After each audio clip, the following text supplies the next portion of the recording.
following is a presentation of Main Street Media, your source for news, sports, and information on Main Street in Middle Tennessee.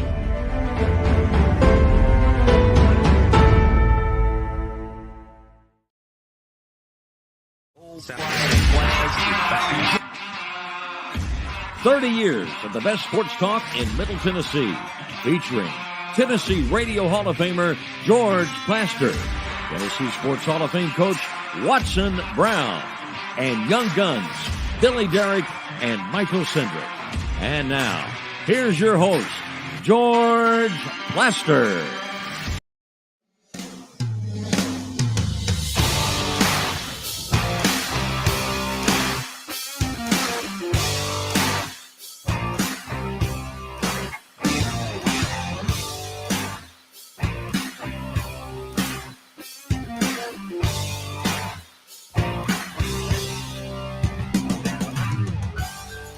Hello again, everybody. Welcome in. It is a nasty, rainy Tuesday in Nashville, Tennessee, but you know what? All the more reason to kick back and enjoy the next couple of hours because we've got some great stuff on the show today. Let's waste no time. Say hello to Coach Watson Brown, who joins us from the rainy and kind of chilly plateau. Watson, what's going on? George, I'm doing good. I think we start calling you Snowbird. You remember when we were growing up? We had the Snowbird. We'd get up and see if it was snowing and we'd get out of school or whatever. We'll just start calling you Snowbird. You've got this weather down pat. It's that time of year. Watson? It's that time of year. He kind of looks like a snowbird. What do you think, Billy? Oh, that's really nice. Yeah. I agree. Same to you. Watson, here are the key words that a kid needs to hear. Let's hear 4 inches of snow in Memphis moving this way. 4 inches of snow means out of school. When you hear that, man, it is time to have some fun. Speaking of fun, we get our show going every day during football season with Terry McCormick's Daily Titans Update. Terry, how are you? I'm well, George. How are you? Good. I'm going to play dumb. Give me the news of the day around the Titans. All right. Well, there's a couple of things. One, Caleb Farley went on injured reserve with that back injury that he sustained in Sunday's game, and they made a flurry of moves. One of them being that they signed kicker Josh Lambo to the practice squad because Randy Bullock was nowhere to be found on the practice field today with a calf injury. So that tells me that Mr. Lambo might be in Lambeau with them on Thursday night handling the kicking chores. Oh, that's very nice. Terry, I need you to somehow move you up just a little so we, How's that is better? Well done. Yeah. Okay, Yes. so Lambeau in Lambeau. That's really That looks like what could happen because okay. Randy Bullock made it through the game on Sunday, even though he was injured in pregame warmups. He kind of gave the kickoff chores to Ryan Stonehouse. But after that, they're going to rest him and settle him down. Going to be interesting to see because also Ben Jones has not been able to practice this week due to a concussion. And as beaten and battered up as that offensive line has been, Jones is a guy that they can really not afford to lose if he's unable to go. Okay, speculate for me. If he's not able to play, what do they do? Well, they put Corey Levin out there at center, and he takes over in the middle, making the calls on the line, and they try to go on business as usual. But Ben Jones is kind of the heart and soul of that offensive line and really one of the inspirational leaders on this team. So if they don't have him, that's going to be a tall order to ask Corey Levin to come in and fill that spot. Yeah, that's a big loss. Terry, what other good news do you have? Well, let's see. Jeffrey Simmons was limited today. There might be good news.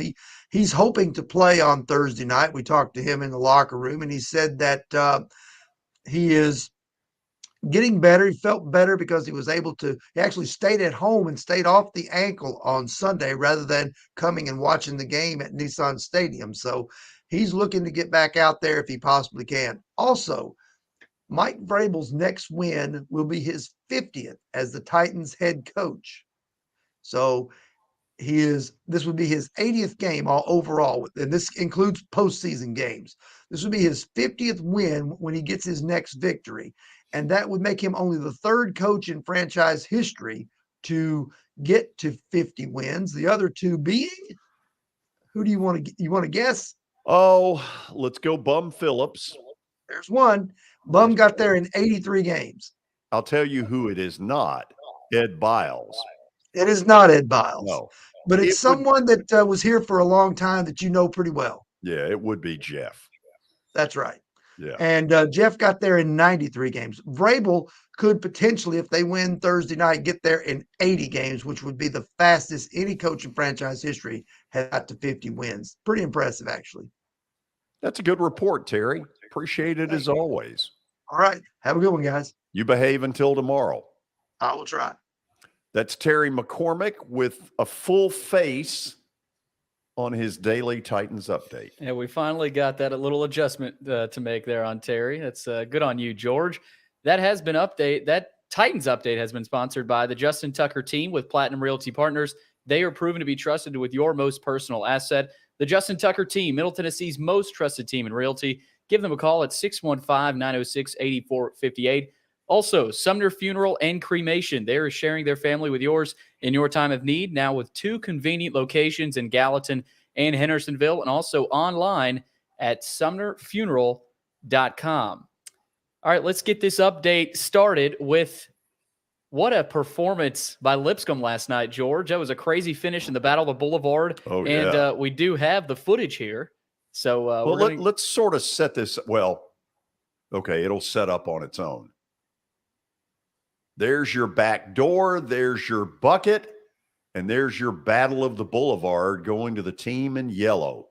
Let's watch this one more time. This is the final possession of the game, and there's the backdoor layup.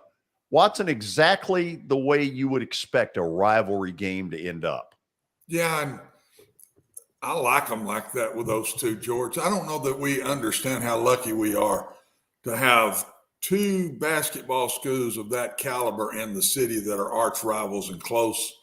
And because those are storied history programs, man. There has been a bunch of basketball games won at those 2 schools. I think it's kind of taken for granted a little bit to me. I'd like to see it blown up a little bit more than we do, to tell you the truth. You know, our friend, the late, great Rick Region, put together, along with Ron Bargatze and a couple of others, the old Nashville Athletic Club sponsored a Lipscomb-Belmont game when they were NAIA teams. Yep. And they played at Memorial Gym and drew 15,600. I know because I was the PA announcer. wow. How about that?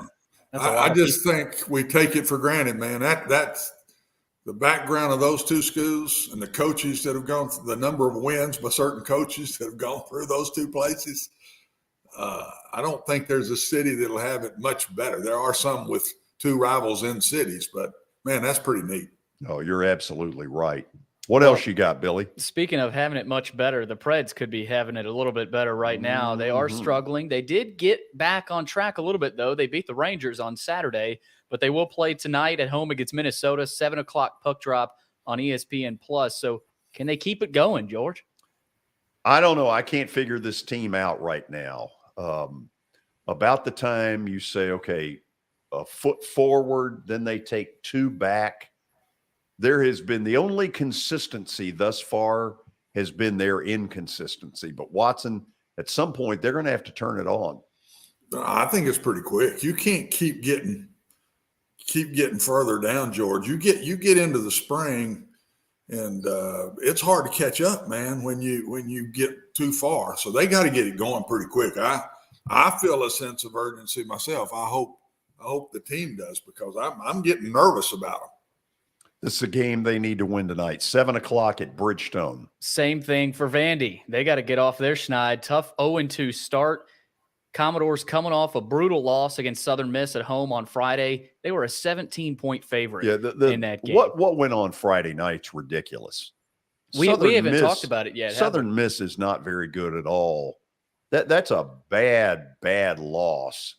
Memphis, I get, even though they were not very competitive, But Southern Miss, that's ridiculous. Yeah, no excuses for that one. They'll try to get back on track 6 o'clock on ESPN Plus at the Palestra tonight up there. So good Watson, venue. You ever been to the Palestra? No, I have not. I have. Great old gym. The night I went, Barry Goheen hit a 3-pointer at the buzzer to give Vandy a win. Although I say that, I don't know if it was a 3-pointer or if the 3-point line was in. Anyway, the shot he hit beat Penn 78-76, I think was the final, something like that. He's hit a few of those, hasn't he? No, he's hit a bunch of them. Anyway, the Palestra, that was cool. I'm glad I got to see that. So that'll be tonight. Vandy and Temple. Temple's coming off an upset over Villanova over the weekend, so they're riding high. Back to the NFL. Cooper Kupp is going to have ankle surgery on Wednesday and be placed on the IR. Coach Sean McVay said yesterday he will miss at least 4 games on the IR, but Coach McVay did not rule him out for the rest of the season. So you could say that's there's a bright side to that injury. The Rams season, Watson, is going nowhere. Man, they're done. They are done. That did it right there. That finished it off. But man, have we seen a bigger drop off in a year than this one? Yeah. To be as high as a kite as they were at the end of last year, and now where they are, it's never would have bet on that one. No, not to this level, but they have fallen apart. And now Cooper Kupp, who has been the one consistent in their throwing game, is going to be out for a while. They have no chance. No, that did it. Stafford doesn't look the same either. No, he's taken a beating. Yeah. So we'll see about that. Moving on, Philadelphia tight end Dallas Goedert is going to miss extended time after suffering a shoulder injury in last night's loss to Washington. A decision has not been made yet as to whether they will place him on the IR. He was injured in the fourth quarter on that play that involved a controversial non-call that sort of helped turn the tide of that game in Washington's favor. So the Eagles, it gets a little bit worse for them after that loss last night. Watson, I thought Philly sleptwalked through quite a bit of that game last night. They just sort of rolled it out there and said, we're the undefeated Eagles and we'll figure it out. Well, they didn't. No, that's 2 weeks in a row. Remember the Texans they played around with too, or maybe 2 of the last 3. I can't remember, but yeah, they sleptwalked through that one and won it at the end. And this time they didn't. Turnovers, they had them some in the Texans game. They got to get back to better football play because they're not that good. No, they're good, but they got to play good. They're not that good, and if they start thinking that, now they're fixing to get in trouble. Last piece here, staying in the NFL. After Sunday's successful Buccaneers-Seahawks game in Germany, they're looking into extending its international games into other countries as well. The NFL head of the UK and Europe, Brett Gosper, recently told the AP that the league has France and Spain on their radar right Whatever. Now. I don't have a very good attitude about this because what ends up happening is the league uses it to play these stupid 8:30 in the morning games where 1 week you've got to buy you've got to buy ESPN Plus, then the next week you got to buy something else, then the third week you got to buy something else. You know what? I'll go to church. No, I don't like it either. Every once in a while go, but to try to expand now and get into these other countries, I'm just not. This I'm whole not far. concept, I guess I'm behind the times, but I'm just not far that, George. Keep it right here in the good old United States of America. That's the way I feel about it. This whole concept that they're going to create a team in Mexico City or that's ridiculous. It is stupid. Dumb. How would that even work out? I don't know. I mean, listen, these teams don't like going to these places to begin with. They don't speak very loudly about it because they're threatened, with their paychecks if they do. But Watson, the players hate this. No. And we all know what it is. It's money. Sure. It's all just about money. And take some of that money and stick 2 more offensive linemen and a third quarterback on rosters and quit cheapskating everything and watching yourself What's the position we're seeing, guys? I know we got to go, George, but what's the position we're seeing that looks dominated every week? Offensive line. Offensive line. Offensive line. Fix it. Fix the problem and put some more money and people in those positions. It's crazy to me. Okay, let me tell people a little bit of what we have coming. Tony Basilio will join us in about 3 minutes. That right there is always good stuff. Then after Tony, we'll get into a little bit of Watson's University of Tennessee analysis and find out where the ESPN playoff projector has them and others at this moment. At 5 o'clock, South Carolina play-by-play voice Todd Ellis will join us. Then we'll get Watson's 8 best NFL teams at the moment. So stick around. We got a lot coming. This is Main Street Media Television.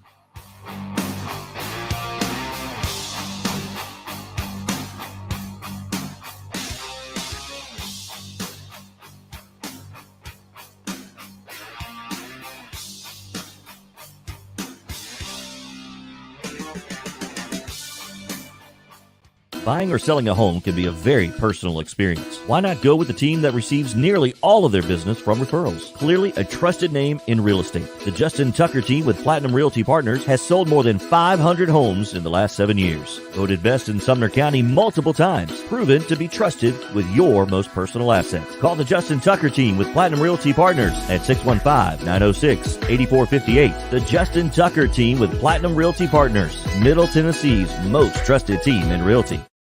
I highly recommend Sumner Funeral and Cremation because of their caring nature and attentiveness to detail. Pre-planning your funeral now will bring you peace of mind and less stress to your loved ones. When the chaos of losing you happens, your family can honor and celebrate your life, knowing things are happening just as you wanted them to. Pre-planning determines the details of your funeral, cemetery services, and can be less expensive. We are honored to serve you and are always here for you in your time of need. Sumner Funeral and Cremation. Traditional, affordable, dignified. SumnerFuneral.com. Jody Jones Dentistry can handle all your dental needs, from the basics to cosmetic procedures. All of this in the nicest dental facility I have ever seen. Jody has done it right.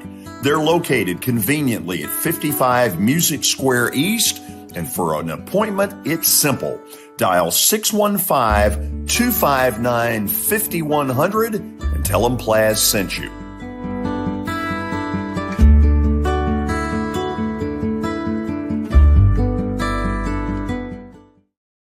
When you're thinking about golf, consider Riverside Golf Links. Under new ownership, the course has improved dramatically. It's now 27 holes, complemented by a 9-hole executive course. Book a tee time now at 615-847-5074 and get ready to enjoy the beauty of golf in the Old Hickory area at Riverside Golf Links.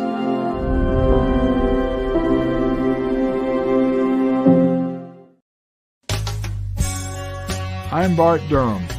I was sworn in as a lawyer in 1963, and I've been working as a lawyer since then. We're a firm that does exclusively personal injury, a lot of tractor-trailer crashes. Insurance companies will open up their checkbooks when you force them to. We have systems that work. We get the most money for our clients in the shortest amount of time. I'm Blair Durham. My dad and I want to help.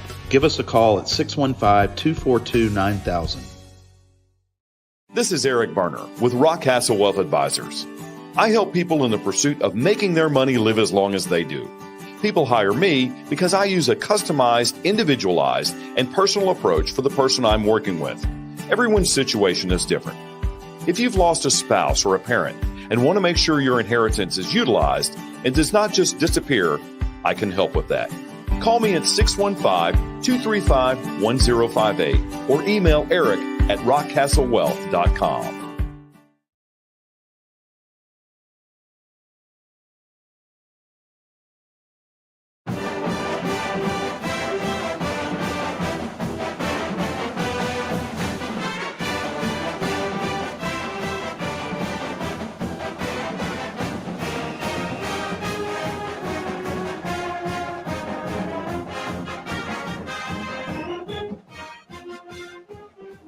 Welcome back into the George Plaster Show. It is almost time for Tennessee Tuesday with Tony Basilio.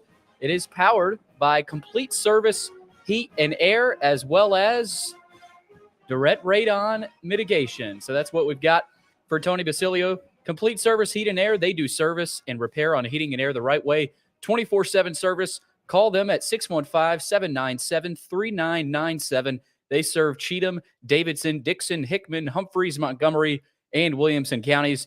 Don't forget about direct radon mitigation. Have you ever heard of the high levels of radon in Middle Tennessee? Radon gas is the second leading cause of lung cancer. The only way to know is to test for it. Visit directradonmitigation.com to schedule a free estimate. And before we get to Tony, here's a few words on the presenting sponsor, Complete Service. Complete Service Heat and Air can clean your coils, check out your motor, and make sure you have warm air throughout those cold winter months. Complete Service Heat and Air is located in White Bluff, Tennessee. We do service and repair on heating and air the right way. 24/7 service. Call us at 615-797-3997. Serving Cheatham, Davidson, Dixon, Hickman, Humphreys, Montgomery, and Williamson counties. Okay, before I bring Tony up, during the commercial break, if you're watching this live, I got a chance to talk with Eli Gold for about 2.5, 3 minutes. Watson, he is dramatically improved, sounded way better on the phone. I am thrilled to be able to report that. Yeah, absolutely. We all miss him, man. We miss him. Icon in the business. We miss him. No question. Okay, let's go to Knoxville. Let's say hello to Tony Basilio, who joins us with, what is that thing you have on? It's my hat, man. I was just playing a little music. I'm looking kind of cool. Well, I'm glad you think so. That's what Watson told me. Watson's giving me the thumbs up. So there you go. Well, I mean, that's what we're doing. I was picking my music there. I'm sorry. As long as he approves, I mean, who else is there? Exactly. Hey, Tony, just put up with him. Just put up with him. Just handle him. All you got to do is handle him once a week. I got to handle him every day. So just put up with him. You're in my prayers, my man. You're in my prayers. Wow. Okay. Do you worry at all about South Carolina there at night? I worry about Todd Ellis, who's joining you, who's a great player in his day, by the way. Very good play-by-play guy. I don't know how you call that stuff. And I worry about Spencer Rattler. You know, if Spencer Rattler gets through the season, they ought to march him up to one of those award shows and give the guy an award. I do not. South Carolina can't score. Where do these SEC teams come from? Watson's shaking his head with me. These guys cannot score. Their poor quarterback drops back to pass, George, and it looks like a jailbreak in somebody's backyard. I mean, this poor Rattler kid, I feel for him. I really do. Because that can't be fun. Watson, you played that position. Watson, you think that's fun to drop back to pass and know you're going to run for your life? I can vividly tell you that ain't fun. No. That ain't fun. And that's this kid's reality. Listen, South Carolina, you want a crazy number? This is their final SEC game, okay, the year. They've yet to have a lead change in a Southeastern Conference game, guys, this year. Now, George, you're a play-by-play guy. Let's do that again. They've yet to have a lead change. In other words, you score first on them, they're not scoring. It's over. It's over. We don't have lead changes. Wow. Where did you find that? Where did you find that? My producer, Brian Hartman, just digs all this granular stuff up. And when he says it, it's better than Google. Better than Google. Take it to the bank and book it. Yes. Okay. Has Heupel caught any criticism about the touchdown at the end? By some media folks, I guess some people locally were pretty critical of it. I'm not, because I realize they're in a competitive situation. Look, Ohio State had their first team quarterback in the game the other day. They threw a touchdown pass with 7.5 minutes left in a game against Indiana. That was over. USC is in a competitive situation. They kept their first team defense in against a dreadful Colorado team right till the last drop.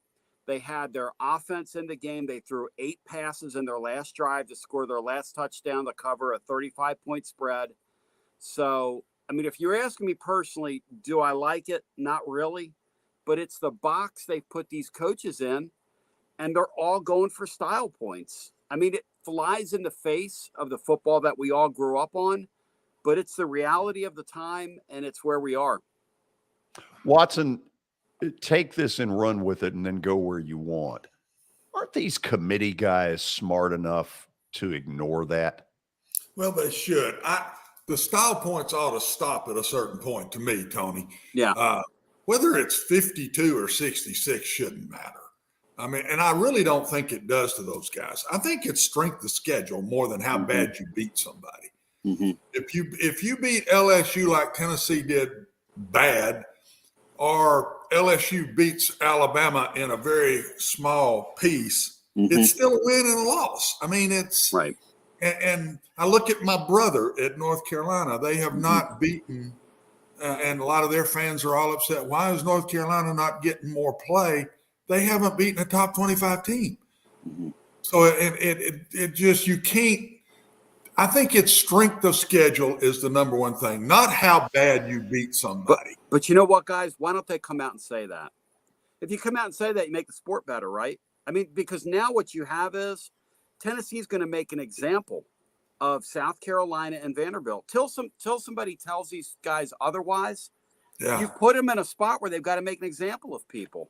Tony, that's a great point, but they don't. That's a great point, but they don't have the courage to do that. There you go. They're not going to do that because they don't want to put themselves up against the wall and then come back to haunt them. So they're going to sit there real quiet, be measly mouth, don't say a word, and then pop something out at the end. But that leads to me, Tony, to where this thing sits.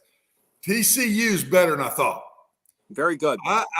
But TCU still has to play 3 tough games. 3. They got Baylor, they got Iowa State, and they got a championship game.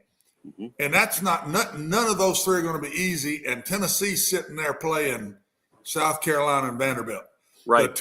Probably the 2 bottom teams right now, if Kentucky's not worked their way there. Right. The 2 of the bottom teams in the SEC. So, and they're on the road, but that doesn't matter. I mean, when they come to Nashville, there's going to be it's going to be full of orange for that game. So it's not an away game for them.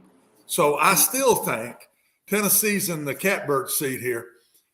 The only thing that scares me is if Michigan were to beat Ohio State, would that knock Ohio State below Tennessee?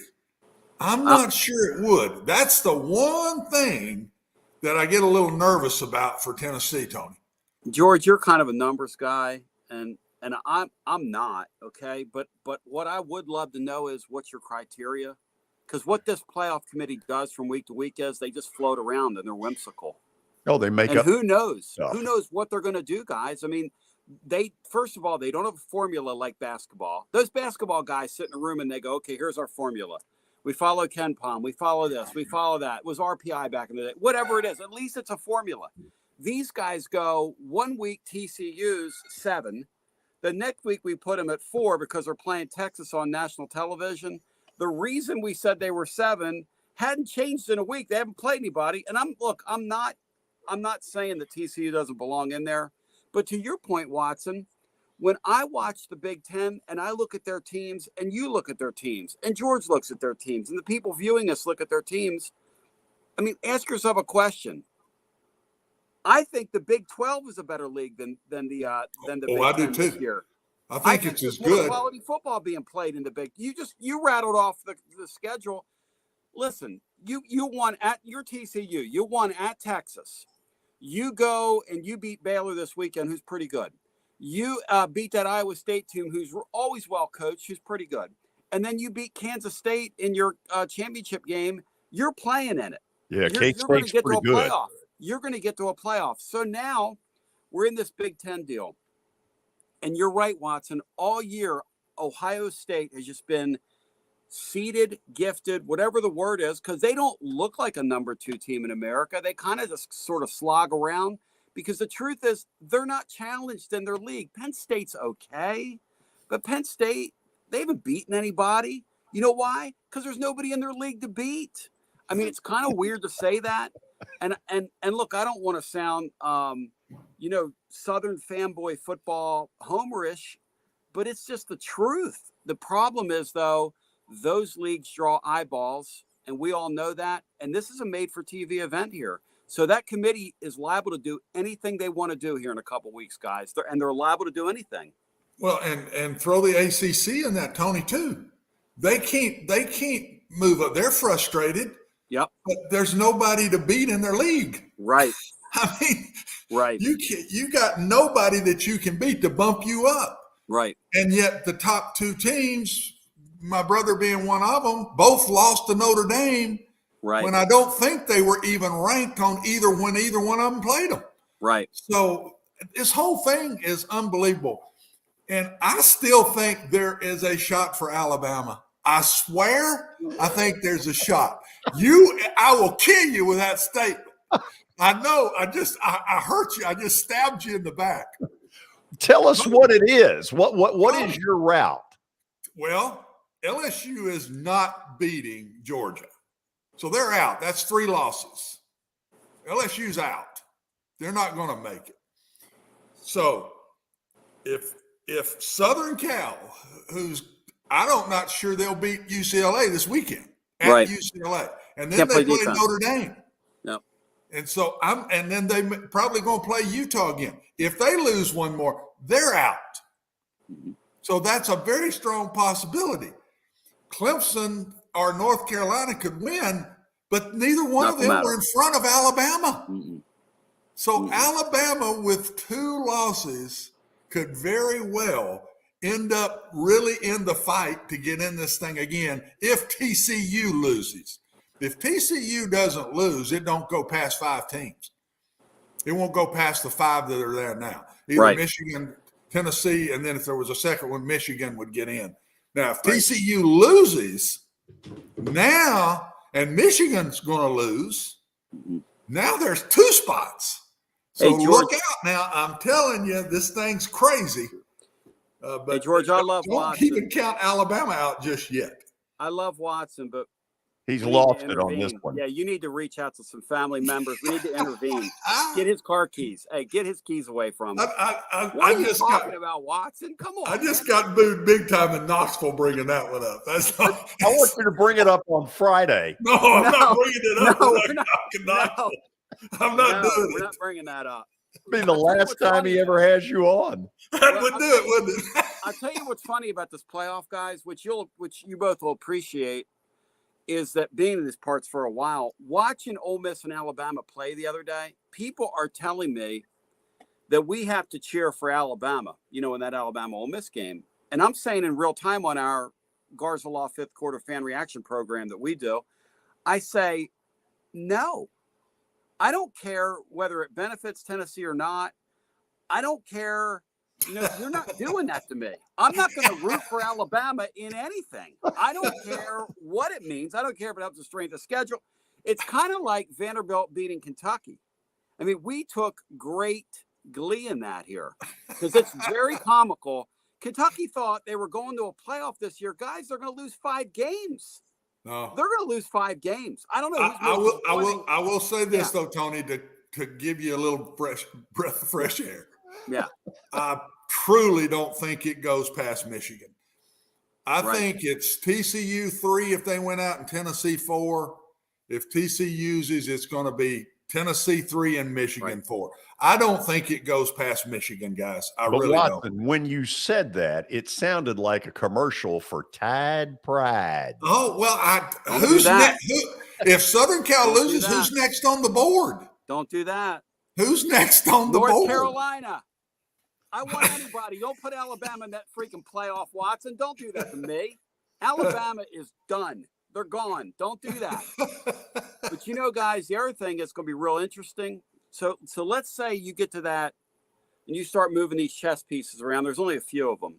But let's say that you get to a spot where it becomes the 2 Big Ten teams, the 2 SEC teams. Do they play them Do they match it so that they play each other in the first round? They can't do that. Why? They're supposed to go by seeding, period. Yeah. I know, you just seed them. Who cares? You seed them, and if they fall that way, they play. If they don't, they don't. But there's no criteria. He's bringing up a really interesting point. Does a committee sit there and say in that room, okay, nobody can say this, but we're going to move them a different way? It's a How do you TV show. say that but you can't. Public eye wouldn't let you. They've been seeded like this all the way through, and then in the last week, you just switch everybody. You can't do that. Well, no, they always move them around, though. They always move them, though. They move them. They've done that before, where they'll move them. Not move really. a matchup. Sure. Not really. Here in the recent weeks, it's been pretty definitely right where it's sitting. Well, tonight, Tennessee will be sitting there at 5 again. Yeah. But if TCU gets beat and Michigan and Ohio State play each other close, they could justify putting those two teams 2 and 3, Tennessee and Georgia 1 and 4, just to make the different leagues have a Big Ten, SEC final, because people have SEC fatigue. There's a lot of, if there's an SEC, all SEC final, you know that college football fans will be like, oh man, this freaking SEC again. Oh. Now, if it works that way, that would be a possibility. But if it stays in uniform, I just don't see it. Right. How about if LSU goes? Do you really believe? Do you really believe, Tony? Because Michigan doesn't play anybody left but Ohio State either.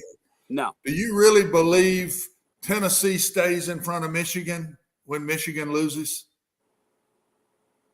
I don't know what those guys are going to do. I think they do. I don't believe in them.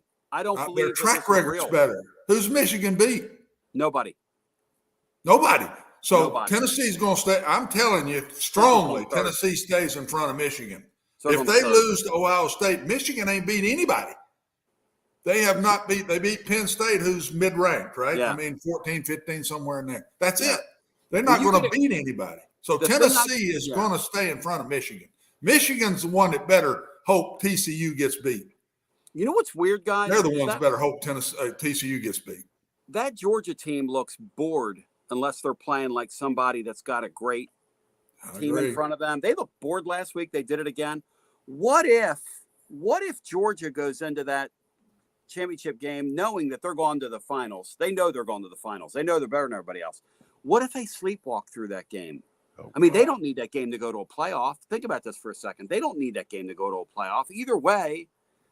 So what if LSU upsets them? What does the committee do then? They take LSU, they take Tennessee. Are you not going to take the conference champion? I mean, think about that for a second. That's going to be a total mess. You better quit talking that stuff, because that might knock the Orange out. That's what I'm saying. I mean, and that's the thing, I'm telling you, that might get them.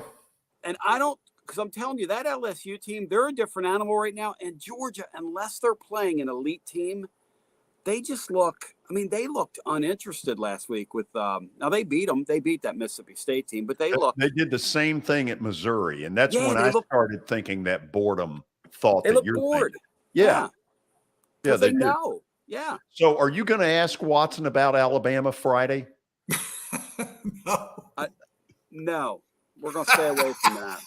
You know what we're going to do, George? We're going to pretend like this didn't happen. Really? Yeah, we're going to. So has this omitted from the record? You've had Watson way up here on this pedestal. Yes. What did this Alabama thing do?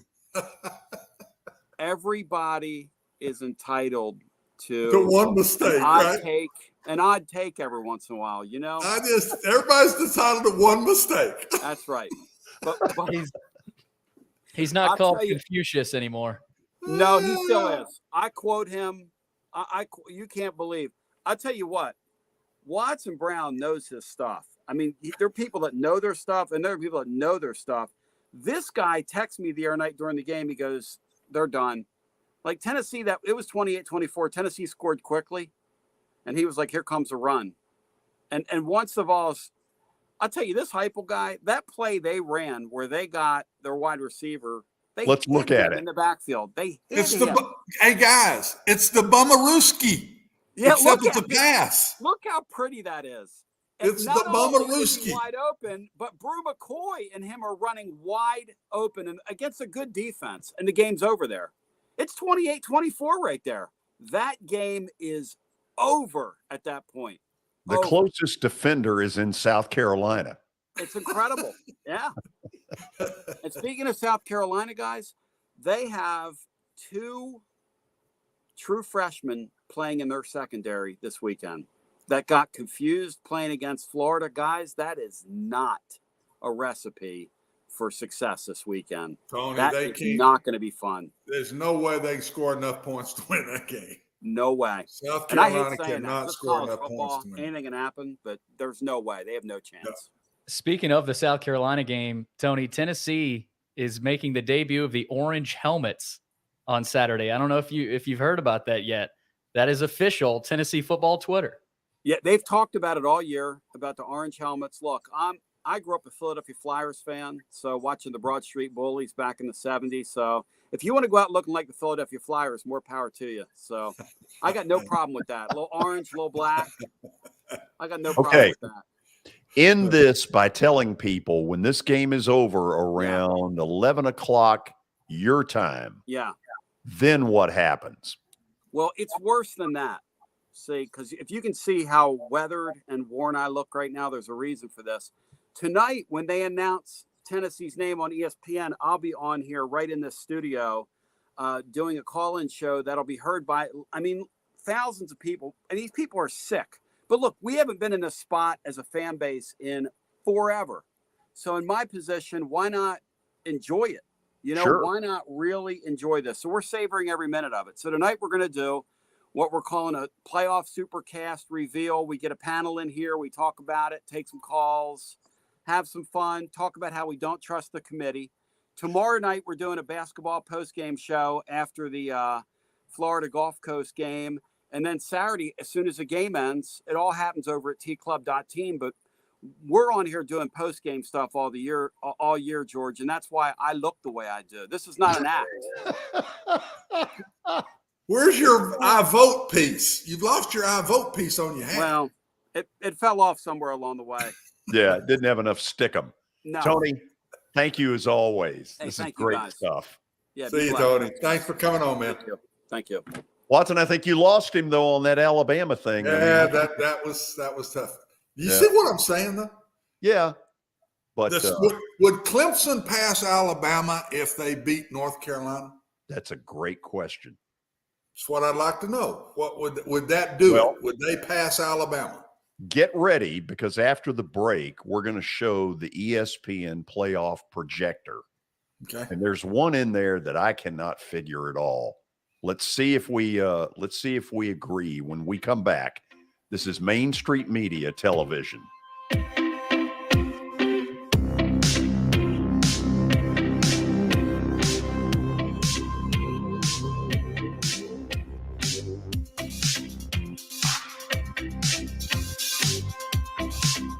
For Dustin Timmons and Joey Donnelly, they welcome every opportunity to serve and satisfy their clients. Whether you are looking to build your dream home or renovate your current home, their team will ensure that every client and remodel is unique, luxurious, completed on time, and within budget. Contact them today to set an appointment for a free consultation or to view some of their completed projects by logging on to DonnellyTimmons.com.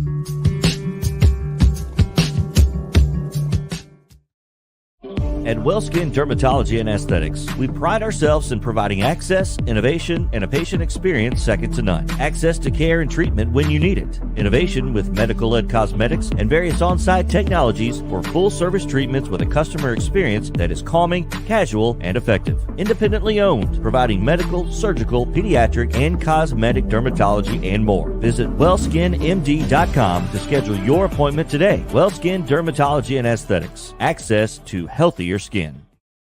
It's your last chance to get a spring tune-up for summer. Complete Service Heat and Air can clean your coils, check out your motor, and make sure you have cold air on that first hot day of summer. Complete Service Heat and Air is located in White Bluff, Tennessee. We do service and repair on heating and air the right way. 24/7 service. Call us at 615-797-3997. That's 615-797-3997. Serving Cheatham, Davidson, Dixon, Hickman, Humphreys, Montgomery, and Williamson counties.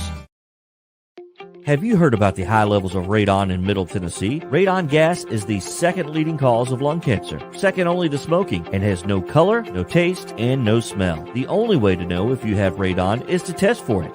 Duret Radon Mitigation offers testing for small and large-scale residential and commercial properties, plus mitigation services. Visit DuretRadonMitigation.com to request testing or get a free estimate for mitigation. That's DuretRadonMitigation.com.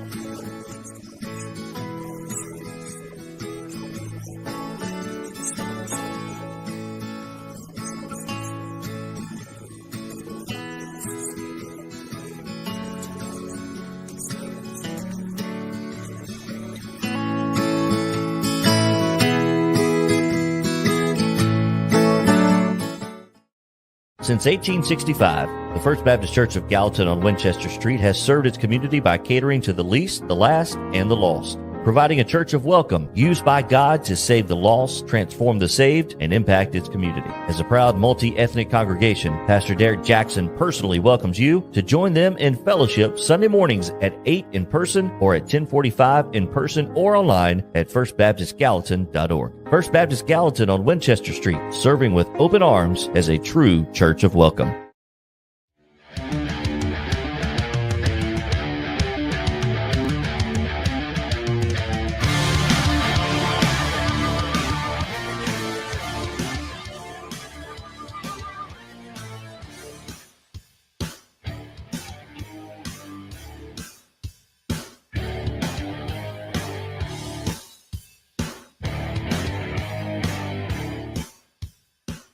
Let's get right into it. Let's take a look at ESPN's, what they call their playoff projector.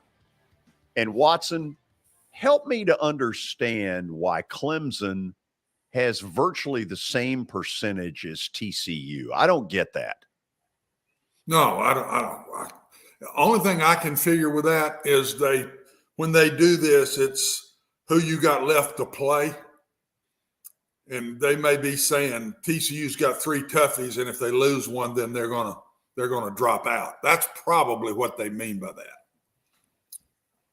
that. You see the rest of it where Ohio. They've already got Clemson above Alabama, even though in the rankings that were last week, Alabama was in front of Clemson.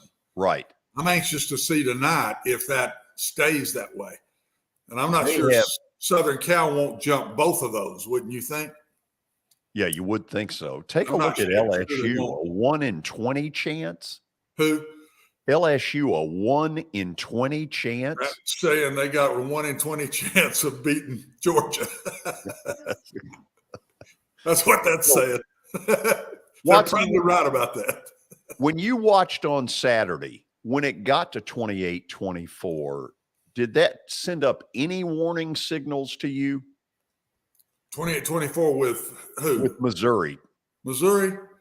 I've got issues. Tennessee's defense is we thought they were getting better. The last couple of weeks, George, they've been very good.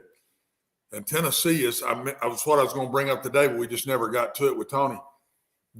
Tennessee just got – if I'm Tennessee the rest of the way, man, I go as fast as I can go. They got to score points, whether it's Vanderbilt or it's Ohio State in the first round of the playoffs.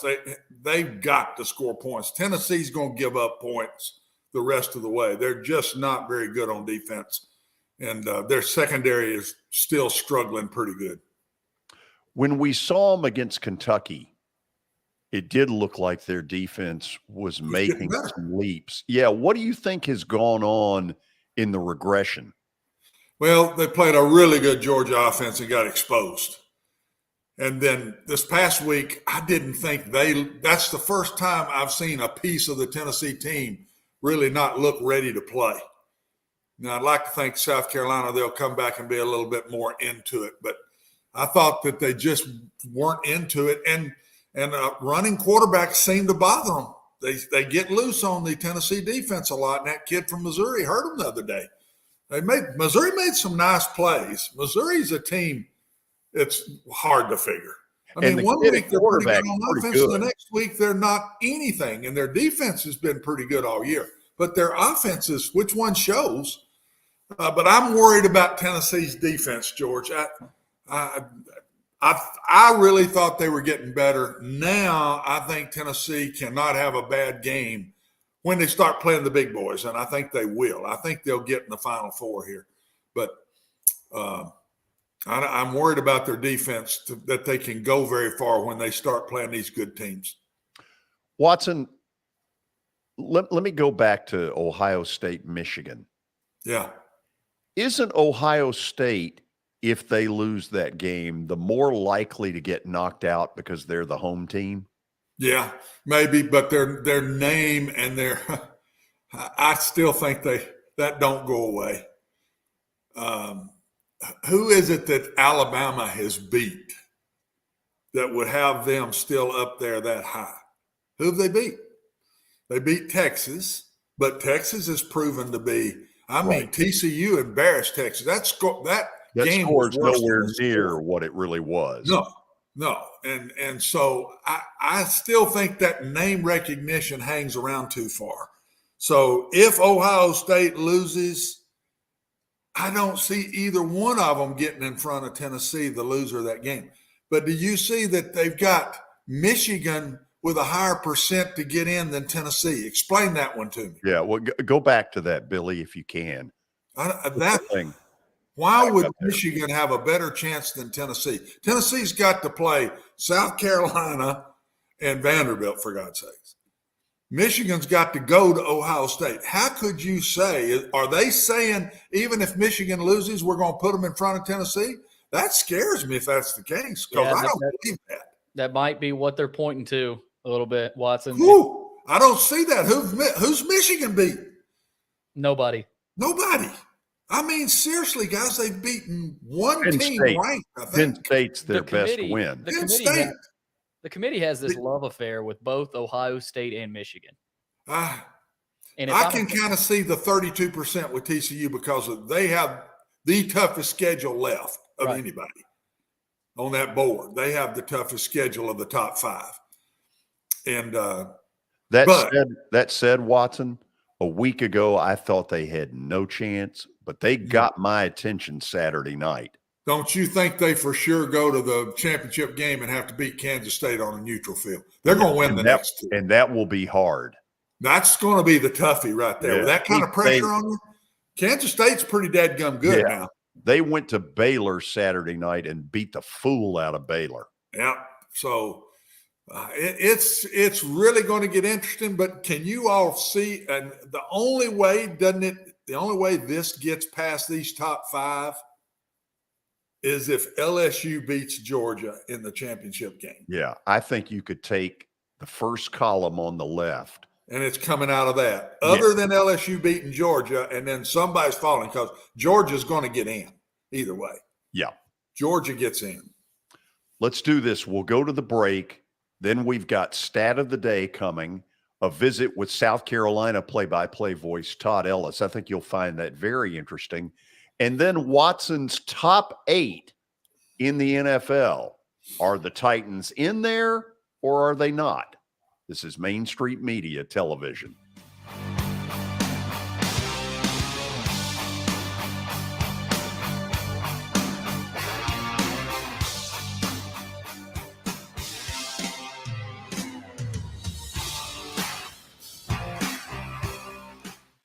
A man was critically injured following a crash early Friday morning. Officers at the scene said the victim was driving a pickup truck when he lost control of the vehicle. The pickup veered left and went into a ditch. A front seat passenger was wearing a seatbelt and escaped the crash without injury. The driver was not wearing a seatbelt and was ejected from the truck. He died at the scene.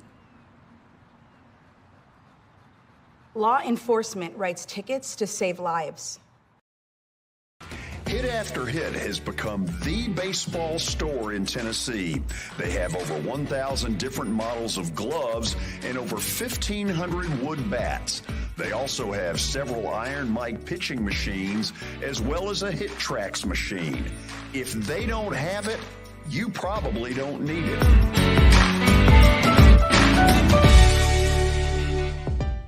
We're proud to call Hit After Hit the official shirt provider of the Plaster and Friends Celebrity Bowling Night.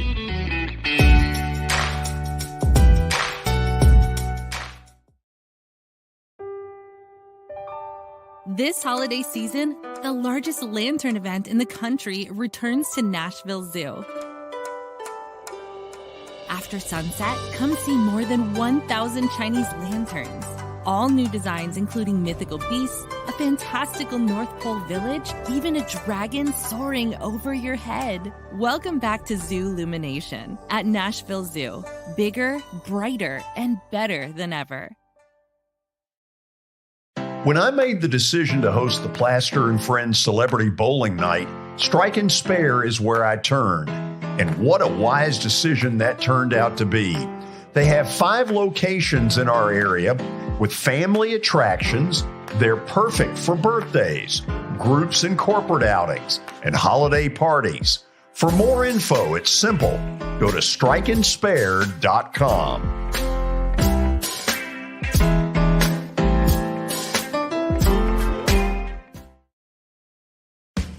Christmas for Kids is back at the Ryman this November 21st. Christmas for Kids provides children with shopping sprees, coats, and unforgettable experiences every year.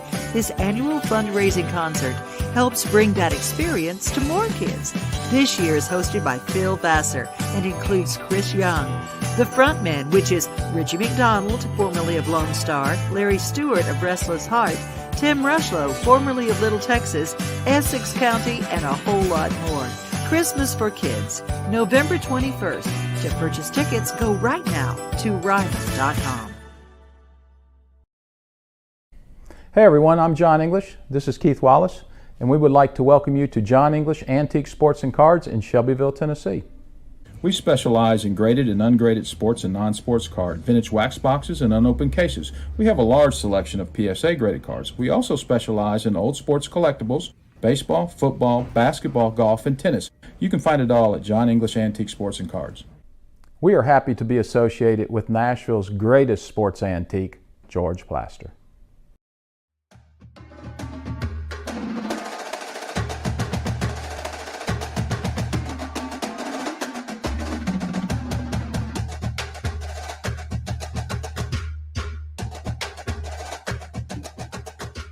Welcome back into the George Plaster Show. It is now time for Stat of the Day, powered by John English Antique Sports and Cards over in Shelbyville. They've got memorabilia, trading cards, antique and historical sports equipment, games, advertising, so many other sport-related items as well for all ages. It's John English Sports and Cards. Tuesdays through Fridays is when they're open, noon to 5 o'clock, and Saturdays from 10 a.m. to 5. You can also find them online at johnenglishgradedcards.com. Don't forget about Eric Berner with Rockcastle Wealth Advisors. Call Eric at 615-490-7052 or visit rockcastlewealth.com for more information. Okay, let's check out what Michael's got for us today. It's about the NFL. Which current starting NFL quarterback is 10-2 and starts without throwing a touchdown pass? This is a needle in a haystack. Now, this is getting a little crazy here. He's 10-2 now, so that's part of last year. Yeah, I'm guessing that dips into last year. Going back into last season. Hold on, it says is 10-2 and starts without throwing a touchdown pass. That could go several years. Go back 3 seasons. Yeah, sure could. Holy cow! I don't even. No, I don't even begin to try. We can't even talk about that one, George. You know what? I'll throw a wild card out there. Jimmy Garoppolo. Wins a lot. Wow. Is Michael giving you these answers? Yeah, I have to. No, he is not. Sometimes I feel like Michael might be sneaking him a text every now and then. Stop. Can I not at least enjoy a moment of pulling one out of my rear end? That was without pretty good. that? I don't know how in the world you got that.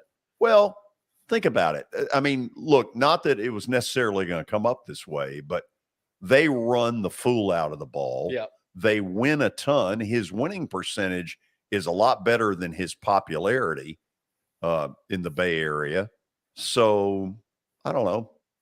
I took a stab. It turned out right. Watson, what were you going to say? Did you have any? I don't have one. That's too far back for me. Lord, my old mind doesn't. I can't go back that far. But that doesn't say that it's 10-2 without throwing a touchdown pass, right? Yes. But that doesn't talk about there's a lot of losses also in that. So that's why it's hard to do this. Yeah, that was a tough one. Not 10-2 in his last 12 games. That didn't say that. Doesn't say that. That's what I'm saying. That's what makes it hard. Yeah, that's what makes it really hard, this one to me. Would you like to applaud me? Even though I think Billy and I got question marks if you didn't get a you know what? Yeah. I don't appreciate this. I can tell you don't. You're questioning my integrity. I'll check with Michael tonight, and you do that, and I'll make sure you're aware. Just do that. George did not cheat today. Fine, Watson. you just do that. You won't be back tomorrow. What time is it? It's 5 o'clock somewhere, George. Yeah, it sure is. And the 5 o'clock hour is powered by MTBJ, Middle Tennessee Bone and Joint Clinic. They combine state-of-the-art orthopedic service with a family atmosphere. Whether you've got a sports injury, a sprained ankle, or major joint replacement, they have the staff, training, and equipment needed to take care of any patient in any circumstance. Visit them on the web at mtbj.net for more information. Okay, as all of you know, Tennessee and South Carolina play Saturday night at Williams-Brice Stadium. One thing about South Carolina, they have one of the most rabid fan bases for return on investment than any team in the country. The 2 times I've been over there, I've been amazed at the level of loyalty their fan base has. Earlier today, I caught up with former Gamecock quarterback and now current play-by-play voice, Todd Ellis. Let's listen in. First of all, thanks for taking the time to do this on short notice. Kind of tell me where you think South Carolina is right now. And I ask that question because some weeks I'm a believer, and then other times I go away going, I'm not sure. Well, your reaction is not unlike a lot of people around here that either follow it as closely as I do or that are just general fans. And that is, you can tell that everything is difficult. Everything is a grind.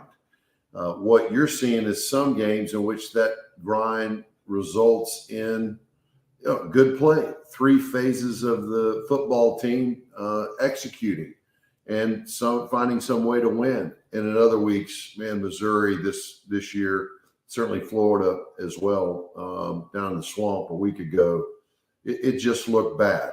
And I think that, George, is the result of having a fine program, taking steps forward, but not being quite ready for prime time with regard to the elite or even teams that just have a really good day against you in the Southeastern Conference. Todd, how much different might it have been if they had beaten Missouri? Because it seemed at that point that was the, hey, if they win this one, man, they're off to the races. In 1988, not to reflect back on my career, but there's something similar. In 1988, George, we had a pretty good team that was, I think, 5-1 at the time. We go to Georgia Tech, and they walked the dog on us. And what happened was, I think they figured out we were only doing a few things well. Let's try to stop those few things. And we did not have as many answers. I think we've been coaching our way around a few things this year, dating back to this year now. I think we've been covering up some weaknesses. And frankly, of course, we've been delicate with regard to our depth. And those things showed through with regard to Missouri. And Eli Drinkwitz, you can say what you want about him one way or the other, but he has outcoached the Gamecocks in the last couple of years. And I thought he had a great plan that night. And they were aggressive and came after us, and then did just enough on offense to really take the ball game. So I think it was a turning point. I also think it was a point in which people are starting to realize we may be limited on how we can attack you. Todd, I may be asking almost the exact same question about Spencer Rattler. There are times I see him, like against Vandy, where I'm like, wow, really strong arm, got some tools. And then there are other times where I just sort of say, I don't see it. Help me with that. You're a former quarterback. Where do you think he is right now? Well, I can tell you, George, from a skill standpoint, he absolutely has it all. He is never off balance. He's got a big-time arm. He can make all of the throws. He's athletic enough to get away from that first rusher and slide. But, as I like to say, he's got some of the Todd Ellis disease in him, too. He's never seen a window he didn't think he could throw into. And I think he's pressed some. And part of the reasons you press is because you think, unless I do it, no one's going to do it. And they've talked to him about that. I think as of lately, he's made better judgment plays in that regard. And then the final thing, which I think is the dominant thing, George, we just haven't helped him enough. With Marshawn Lloyd being out, really not peaking to the third game when we had him going, I don't think we're giving him enough help on offense to let his true skill set shine through. But, you and I both know quarterbacks get too much credit and too much blame. And I think during our downtimes, he's gotten way too much blame. How much scar tissue did South Carolina have to get through from his Oklahoma days? Because I thought he got treated pretty shabbily at the end. Well, it didn't show. I would agree with you. I think that anybody coming off that thing, being the top 5 or number 1 recruit in the country quarterback-wise, when he went to Oklahoma, then having that outstanding season, everybody posturing him as a Heisman Trophy candidate, and then having your job taken away, would hurt anyone, no matter how mature they were. But I kept an eye on that as soon as he got to campus, and what you might think, bitterness, major self-doubt, maybe too big of a head coming in here, I'm better than you kind of thing, was not the case. He took it like a young quarterback coming into the program, trying to win hearts and minds of his teammates, and I think he's done that. I don't think listen, Luke Doty, our backup, I got a lot of respect for him. I think he's got a future. I don't think anybody on that team right now would tell you that Spencer should not be the guy and should not be the one playing.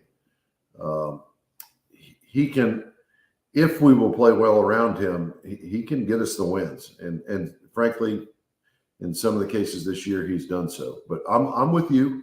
He's had some up and down games, but normally if you look at those games, those are just games, George, we were just bad on offense altogether. Yeah. Todd, we had Shane Beamer on earlier this year, back before the season started. He's a very likable person. I came away saying, he's somebody I'm rooting for. How do the fans feel about him? Well, I can tell you he has endeared himself to the fan base. Number one, he's, as you just alluded to, but he's incredibly personal. A lot of these coaches, whether it's the years they've been in the game or they just don't have it in their skill set, they can have this wall up that does not do well in small settings and even mid-sized settings. It really doesn't. I've been around a bunch of them. They were generally nice guys. You got to know them, and there's a trust factor there. But Shane immediately can engage with any group. He's a lot like Bobby Bowden was back in the day. He can go into the living rooms of America and recruit your mom and the son and everybody else who's at the family around. And he can go into the corporate boardrooms or our big donors and be impressive as well. And it's genuine. That's the word I hear most. He's a genuine guy, which I agree with and know him to be. And the other one is this. He doesn't get this credit. He's pretty dang tough on his coaches, and he's meticulous. And that's a rare combination. I like a lot of these guys, great X's and O's, teach the heck out of it out there, but you put them in the setting where they've got to deal with what we know everybody has to deal with now as a head coach. They're not in their comfort zone. I think Shane has both those major traits needed, which means I think he's got a really good chance of being successful at South Carolina.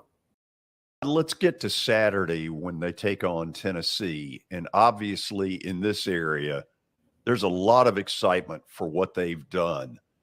As a former quarterback, when you watch Heupel and what it is they're doing, is there some secret sauce he's found that has got defensive coordinators scrambling? Yeah. Well, first of all, I've said it before, and there's no new news here. Hooker's my favorite player in the league right now. And he earned it really when he started playing at Tennessee, and I got to watch him for any length of time. I know he's mature. I know that he's been around the game a while, but he's the best in the league in the pocket as it's collapsing. He has the poise. I don't even know what. Not a quarterback, I can tell you that. He is a veteran politician sitting there having questions fired at him about one thing or another, and it's just deflecting him. So there's the poise issue, there's a toughness issue, and then he has the escapability, and then the absolute, I'm going to drop dimes on you with the deep ball or the screen. And you put all those things together, and I think that's one of the secret sauces. I'm not saying that Josh Heupel can't duplicate this. I'm telling you, he's special. The next thing is that they do is that they realize, you know what, these offenses now for the last 20 years have not been taking advantage of the fact that we play 53 yards and more from sideline to sideline. Yep. I'm going to spread you out, and I'm going to put my wide receivers not in the normal stances, not in their normal alignments, and I'm going to dare you to not go out there and play them with your exterior people.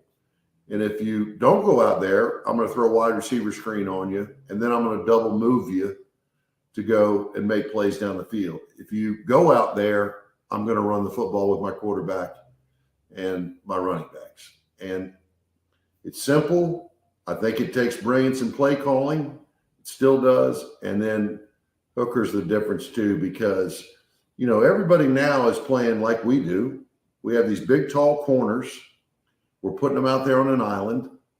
We're either trying to get to the quarterback to disrupt him, or we're going to cover you down the field and try to knock the ball away. You're going to get some big plays occasionally, certainly a penalty here and there, but it's going to be tough to run in that box. And I think they have a secret sauce for attacking that type of defense. So in a copycat world, next season, am I going to see a bunch of other teams with those receivers almost on the sideline the way Tennessee's doing it? I'm frankly shocked you didn't see it this year. As productive as they were not a mediocre team last year, don't get me wrong, but they weren't in the upper echelons overall, I don't think. Now they've got a lot of the same players back, but they got this thing down, and they are in the upper echelon. I'm surprised still with the success, more of it doesn't come on. And there are elements that coaches do to that. Lane Kiffin, certainly, I'm not saying he's being a copycat, but he's had elements to his offense that are very similar to this as well. And, of course, there's not a lot of Jalen Hyatts in the world. You got to duplicate those guys on the outside, and Cedric Tillman. But you're right. You get your two big wide receivers, and that quarterback will stand in the pocket only 4.5 yards deep and throw the ball like he does. People are going to try it. They really are. So because it's in Columbia, you kind of give South Carolina a puncher's chance of making this interesting, where on maybe a neutral site or at Neyland Stadium this year, probably not so. Give me in your mind the formula where this game gets into the fourth quarter and it's still up for grabs. Great question. Of course, if I knew that exactly, you'd be down there coaching. I was going to say they'd be paying me the big bucks to do it rather than just calling out the plays. But I do have a formula. Here's a stat I'll knock you on your teeth. In our losses this year, we've been outscored 49-3 in the first quarter. We do not, if we don't start well, we're not in the ball games. That's not to say we don't score in the second half, George. But having said that, it becomes out of reach with our overall ability to score enough points because of our personnel or the matchups that are out there. But there is a formula that we get not even a break, but we get a long ball. We have a nice drive to start, and we get up 7 to 10 points. It will be a ball game. I do believe that because Williams-Brice still aches for exciting nighttime games in the Southeastern Conference. And if that gets going in the first quarter, even Tennessee, even Hendon Hooker, and that crowd will find it a difficult place to do. But if we don't start well, it's not going to go well.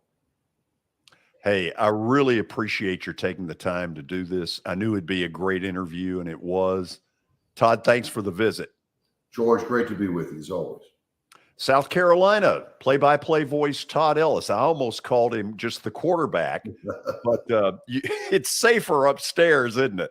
That's right. It definitely is. Either way, he has joined us on the show. We'll go to the break. Watson Brown will rejoin us, and we'll talk the top 8 teams in the NFL according to his prognostications. This is Main Street Media Television.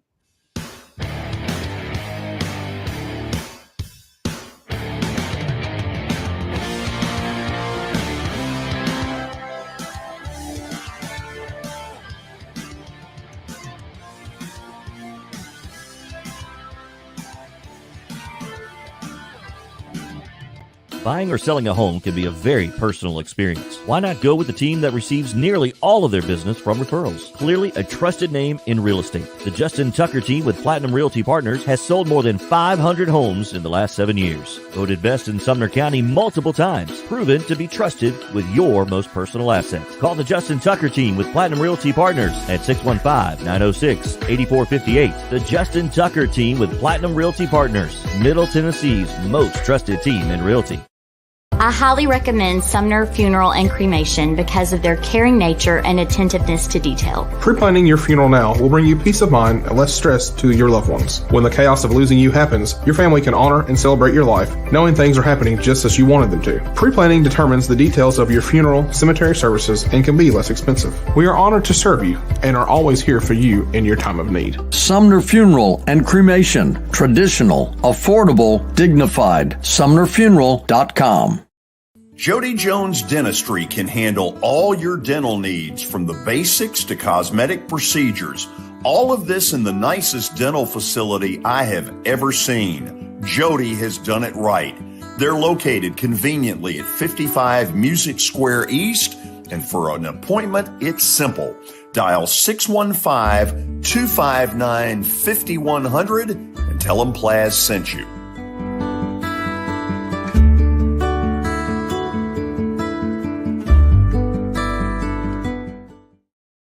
When you're thinking about golf, consider Riverside Golf Links.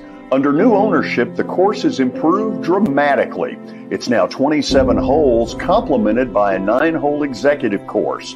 Book a tee time now at 615-847-5074 and get ready to enjoy the beauty of golf in the Old Hickory area at Riverside Golf Links.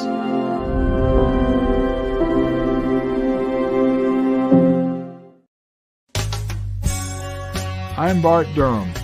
I was sworn in as a lawyer in 1963, and I've been working as a lawyer since then. We're a firm that does exclusively personal injury, a lot of tractor-trailer crashes. Insurance companies will open up their checkbooks when you force them to. We have systems that work.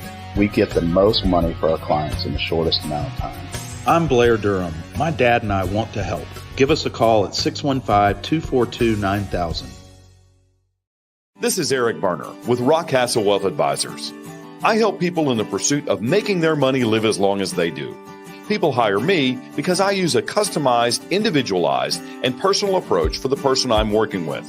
Everyone's situation is different.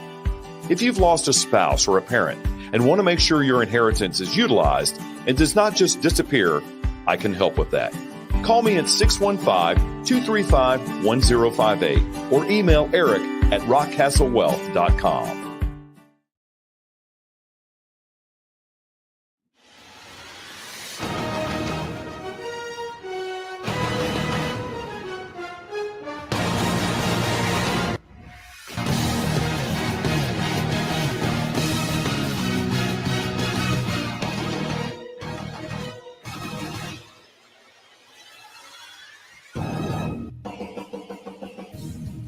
I love it. We've gone deep into the music library to pull that one out. By the way, if you're watching this show live at the moment, late word out of New York, Anthony Rizzo remains a Yankee. Going to re-sign with them. That means a happy Terry. Yeah, it should, because he's perfect for that park. Small right field fence. Yeah, that'd be dumb. Dead pull hitter, yeah. Not to keep him. Yeah. Okay, Watson, I don't know why I picked out the number 8, but I want you to kind of lay out who you think at this moment are the top 8 teams in the National Football League, and let's start with the Titans. What does that say about the league right now that Tennessee, with virtually no ability to throw, is in the top 8? Well, I don't know that other people would have them in the top 8, to tell you the truth. I think if you looked at I think ESPN's that I saw somewhere, maybe it was early this week. I don't know when the last time I saw it, but Tennessee was like 11th, 12th, 13th. Yeah. I got them in the top 8 because I know they're going to be there at the end. There's no way they're losing the division. They're going to be there at the end, and they're different than any one of these teams on this screen in that you have to play them different. And I think a one-game deal when you've got to completely change your defensive thought process in that game is a tough out for somebody with pressure of winning in the playoffs. So, and I still say the best running back that nobody wants to tackle and the best punter in the league. So, and the best defensive line, I think, in depth and playmakers in the league. So they've got 3 pieces that are better than anybody else's. I think they're going to be a tough out in the playoffs. Would you not admit, though, that there have been teams that have handled their front 4, and when they've not gotten pressure, especially early in the year, they were screwed? Yeah, but not recently. Is that more that they've gotten better or more that they're not playing anybody? A little of both. But they did pressure Mahomes now.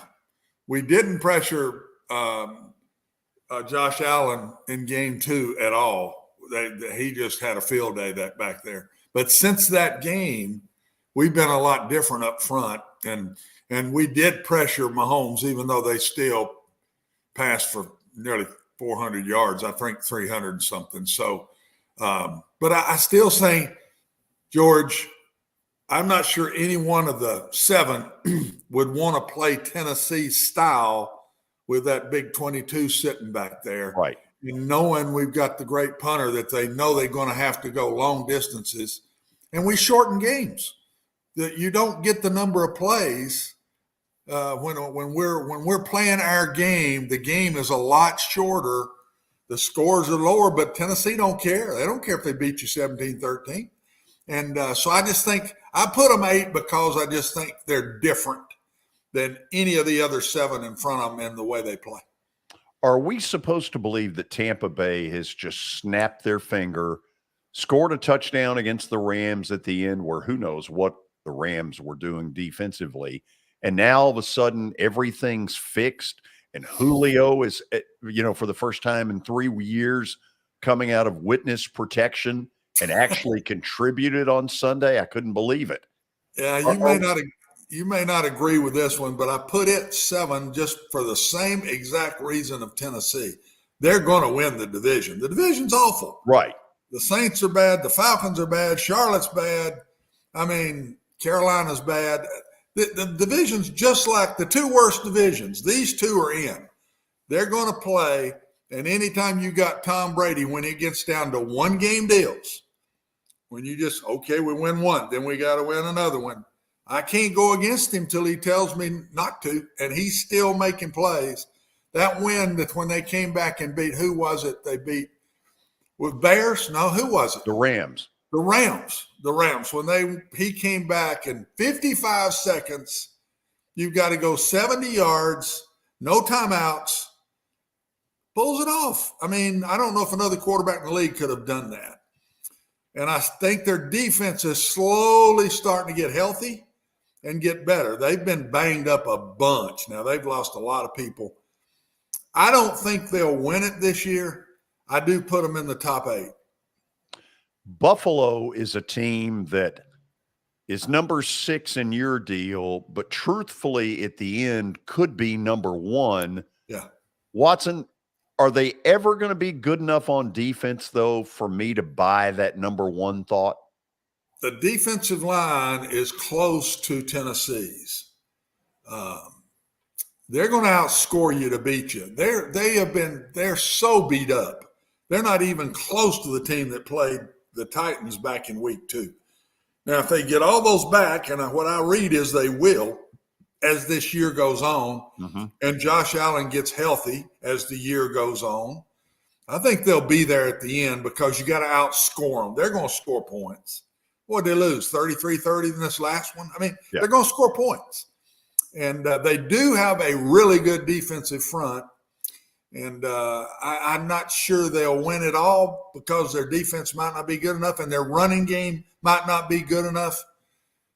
But they're going to score points. You better be ready to – when you play Tennessee, you better be ready to hang in there and get physical and win it in a close game. When you play this much, you better be ready to go score points. Do you really believe in the Giants' staying power at the end? No, I don't.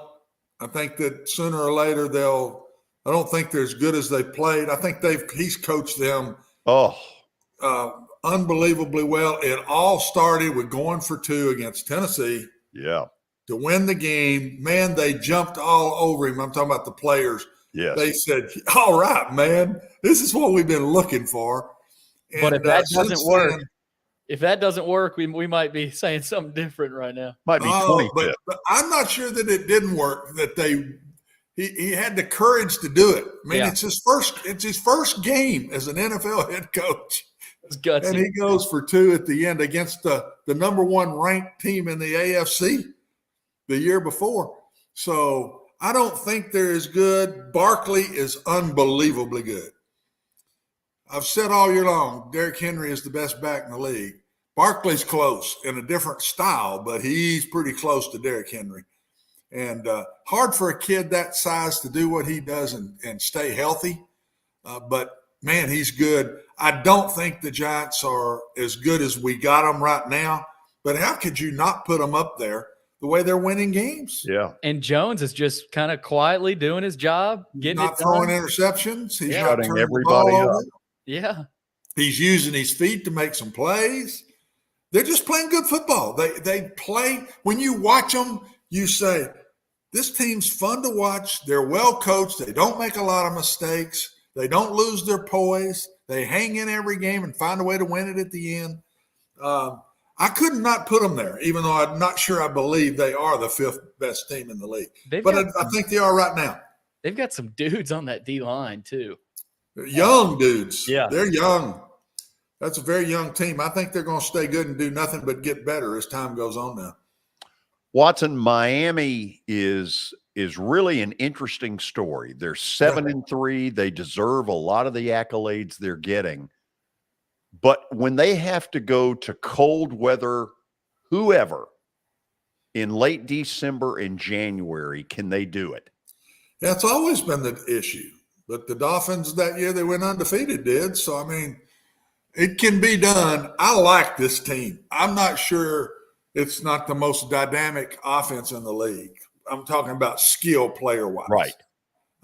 They've got it, man. They've got speed. Their running back's good. They're all kind of wide receivers that can take the top off. My gosh, would the Titans like to have any one of those guys? Their defense is better than you think. They really get after you. They're a pressure defense. They bring 5 guys a bunch of times. I think they're going to be a hard out too. And the more I watch that division's pretty dadgum good, guys. Yes, it is. I mean, the Patriots are solid. The Jets are the best they've been. I mean, this division is pretty dadgum good, and I'm not sure Miami's not going to win it. Okay, until last night, Philly would have been the automatic number one. They lost. They didn't appear all that interested. Watson, what is it you saw in Philly last night, or maybe Philly in general, that worries you? Playing hard every week. I mean, I've seen it twice in the last 2 or 3 weeks now where they just kind of show up. I don't know if they're reading their headlines. I don't know. I think they got the pieces. They've got one of the best defensive lines in the league. They've got a very good offensive line. Where are they weak on offense? I don't see it. Quarterback's playing better than he's ever played. And I just think it's on them. When they're revved up and ready to play, I think they're as good as anybody. But I'll say this before we even get to these top two. I don't think anybody is head and shoulders over anybody this year. I think the league is average as it can be. Yes. And the top 7, 8, let's say top 10 teams, George, any one of the 10 could beat the other one on any given day. I don't see a dominant football team in the NFL this year. How good do you think Minnesota really is? I think they're pretty daggum good. The quarterback has got to show us he can win the big game. Yeah. He is talented. Man, he threw some throws in the game yesterday. Against Buffalo that were amazing. Yeah, I mean, he made some plays. He's got all the pieces. Strong arm, accurate, tougher nails. He'll sit in there and throw. But he just hasn't been able to show up in the big one when it says, okay, it's time. Let's see you do it. He has yet to do it. But I think they're playing as good as anybody in the league, and I think they're as skilled as anybody in the league. And I think they will be there in the playoffs and might make it a ways. I think this team's pretty dadgum good, and I'm anxious to see if Cousins, when it gets to that point, it's just like we said about Ryan Tannehill, George, till you do it, poor Ryan's got to sit there and listen to it. Yep. No matter what you say, as Ryan keeps winning his games now, but when it gets to playoff times, they're going to say, uh-oh, it's playoff time. Where's Ryan Tannehill? He's going to hear the same thing when it gets to that until he's able to prove it different. It's going to be tough. Watson, with Kansas City at number one, obviously defense is always the question when you talk about the Chiefs, but it seems to me that ability to stay a game ahead of Buffalo, because they're going to play each other again. We all think that in the AFC. George. Yes. I lost you. Oh, I'm sorry. I don't know what happened. You must be getting bored with me. You just cut me off. No, I don't know if you heard what I was saying, but you were leading toward the Chiefs defense. Yeah, KC being a game ahead of Buffalo is huge for postseason stuff. Buffalo doesn't want to have to go back to KC again. Yeah. Think they're going to, though. I do too. I don't think they'll get healthy enough to catch KC, George. I think they're going back to Kansas City. Kansas City's defense is better. I saw it against the Titans. Second half, they held us to 1 first down. Yep. They're better. Still not one of the best defenses in the league, but they're better. Kansas City runs the ball better than they've been running in recent years. They're not living with the run, but they're making plays with the run. So I think it's one of the better teams they've had. And I think who would you pick today to win it all? I have to put Kansas City there today, right? If you played a championship game today, pick whoever you want to play Kansas City. I pick Kansas City to win. And number 15 willed the game against the Titans. He didn't have a great game. He lost his poise a little bit. The team lost their poise a little bit. But he found a way to win that game. He's a winner. And, George, every play at the end of the game were with his feet, not his arm. He made all the plays against the Titans with his feet. He's a winner. I just think Kansas City, if we played today, 1 game deal, they would be the one to come out. I'm going Philly in the other one because I think when we get toward playoff time, if there is a boredom now, there won't be then. I hope not, because I like watching Philadelphia play when they're into it. They're fun to watch. They're pretty dadgum good. They're fun to watch. And both these quarterbacks are winners on the two teams Philadelphia and this one, and Kansas City, and they both can throw it and run it. And that seems to be the recipe for offense in today's world. It's hard to be one of these guys that just can't move around anymore and play on a winning championship team without good feet on your quarterback. Watson, stick around because, as you know, the plaster bet of the day is coming, and you certainly don't want to miss that. Ooh, I can't wait. Yeah. 48 point what? That may have taken a little dive last night. Let's don't get into 47s. I've talked to about the Reds. I know it. I'll get the computer out, see where we are. Let's say hello to Brian Stewart down at the bottom of the screen. There he is. Brian, how are you? Man, I'm doing great. I've missed you guys, George, Watson, Billy. How y'all been? Where have you been? Good, Brian. Missed you too. I have been in Orlando, and Are you lobbying to get Alabama in the Citrus Bowl? Brian, don't listen to him. I think I need to leave right now. Don't listen to him. George, I come on here and just like I said before, man, all I do is try to talk you up. I'm going to be a participant with the bowling extravaganza. I appreciate that. I tell everybody what a nice guy you are, and this is what you do, man. Run me over with the tank. That's fine. Hey, Brian, and I just talked before you came on that Alabama's not out of the championship deal yet. They're still hovering around, and I got eat alive. Mostly by your George grandson, and Tony. Tony. They both ate me up. Mostly by your grandson. That's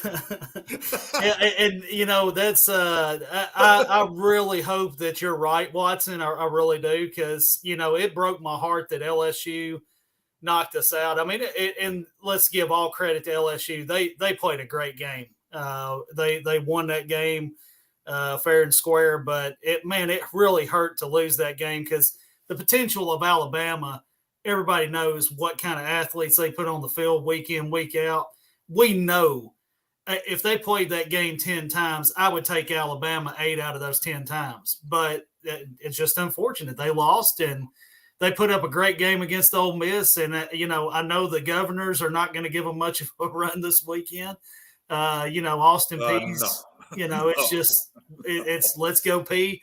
I will say that Austin Peay has the greatest T-shirt ever with the Let's Go P. I don't care what anybody I've still says. got a couple. Right, I still have a couple from 1978, 79, and 80.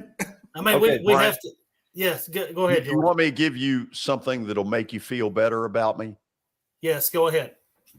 I talked to Eli. For those who are watching this live, they heard this about an hour ago. Eli called me during a commercial break. Sounds way better than I heard him 3 weeks ago. Don't think he's going to do a game this year. I think the next game he's going to do will be the A-Day game, but I was really encouraged. That sounded like the Eli I know. See, that's awesome news. I mean, they were at the end of the game for Ole Miss. CBS always plays they had the announcer on there, and you're so used to hearing when Alabama wins, Eli calling that awesome play out for the game and everything. But, who cares if he doesn't call a game this year? Well, that's what I told him. The most important thing is him getting better and getting back to full Eli status. And nobody cares if it's for Alabama or whatever. We just want him back healthy for his family. That's the most important thing right there. Amen. So, my best wishes to Eli, to his family. Give him a big roll tide for me. Give him a big go Preds, whatever you want. I'll do it. We just need him to know that we're all thinking about him, praying for him. He knows it. He does know it. He brought that up. Tell me what's going on at your place. George, I am beyond excited because Saturday is our first auction, man. We have, I say we. I want to put the onus, the congratulatory onus on my auction team. Barry and Linda and Cheryl and Melissa, they have worked their tails off to get this auction in line with the advertising. We went and bought computers. We've got the trailer ready. We've got the signs out. I mean, this is going to be an auction for personal property and for selling the house, selling the land. There's even going to be a car. It doesn't run, but we're going to auction a car off. So, I'm super excited about this. I mean, it's just, George, I look at where I started. I started with this company in 2013 with One Stop. I had a great broker and great people around me that taught me how to do real estate the right way. I bought the company in 2019 in March, and we have grown it ever since. We went from 12 agents to 30 agents, and now we've added the auction division on here. So needless to say, One Stop Realty is like my child. And, all these agents that are here work their tails off every day to make sure that our clients and customers are happy. And this auction and the property management, along with the residential and commercial that we do, are just ways of extending our knowledge to our customers and giving them options to become our clients and to help them in any way possible that we can. So this weekend is just phenomenal. And I'll tell you another thing I'm excited about, George. I am leaving Thursday morning from Nashville Airport to go up to Green Bay and watch these Titans kick some cheesehead butt up there this weekend. Hey, have you ever been to Lambeau? I have not. Well, I've been once, and trust me, I can't wait to hear Friday or next week what you thought. You're going to love it. It's awesome. Good George, for you. Y'all have to look for me on TV too, because I looked up.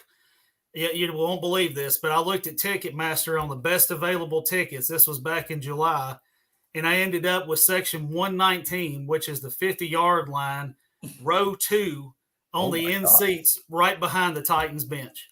Way to go. Dude, yeah, for $400 a piece. I mean, I couldn't believe it. I got super lucky on these tickets, but yes, I hope that y'all see me on TV. If you give me a George Plaster shirt, I might wear it. I don't know. Look at Watson. He's like, I wouldn't wear it if you. That's right. Watson's like, yeah, I'm good. No. By the way, you'll get a shirt at the bowling deal. Plaster and Friends Celebrity Bowling shirt. See, it's all worth it now, man. I mean, absolutely. I was just happy about giving back to the community that we live in, but now that's like toppings on the taco, man. I get a freaking T-shirt. I mean, Watson, you stay out of this. I know what you're thinking. Let's go to the break quickly. Brian, you have a safe trip up there. All right. Thank you, guys. Y'all have a great day. I will be on tomorrow. I'm leaving Thursday, so I'll see you guys tomorrow. Love it. See you, Brian. Plaster bet of the days in the on-deck circle, and as Confucius once said, once you go Mac, you can't ever go back. Oh, boy. That'll give you the hint. Stick around.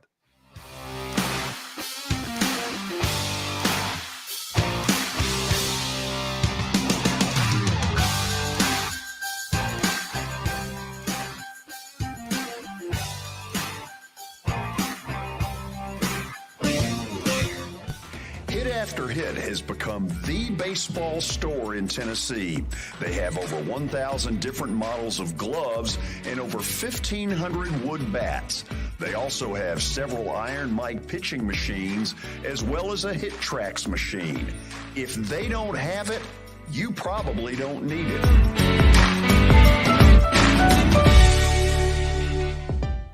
We're proud to call Hit After Hit the official shirt provider of the Plaster and Friends Celebrity Bowling Night.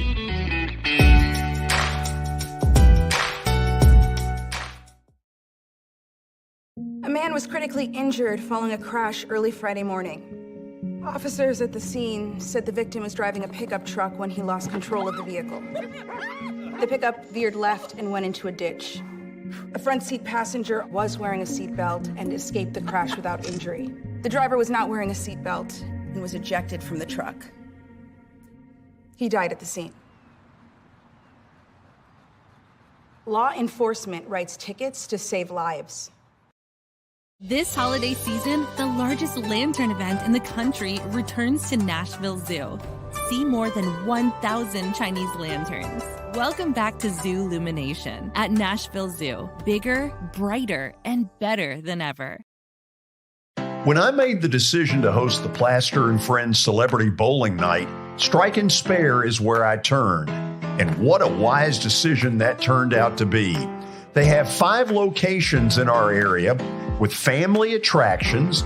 They're perfect for birthdays, groups and corporate outings, and holiday parties. For more info, it's simple. Go to strikeandspare.com.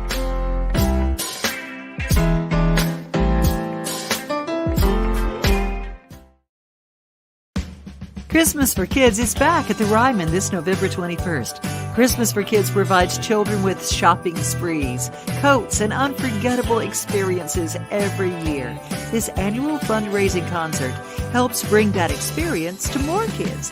This year is hosted by Phil Vassar and includes Chris Young. The frontmen, which is Richie McDonald, formerly of Lone Star, Larry Stewart of Restless Heart, Tim Rushlow, formerly of Little Texas, Essex County, and a whole lot more. Christmas for Kids, November 21st. To purchase tickets, go right now to Ryman.com. This is attorney Bart Durham, and this is me. I'm Aaliyah. Keeping in good physical condition is really important to me. But when I had a wreck with a tractor trailer truck that hurt my legs so bad I couldn't work for almost a year, I knew I needed a lawyer that understood tractor trailer cases. So I called Bart. Bart gets millions of dollars for his clients every year. At Bart Durham Injury Law, we've handled hundreds of tractor trailer cases. My dad and I want to help.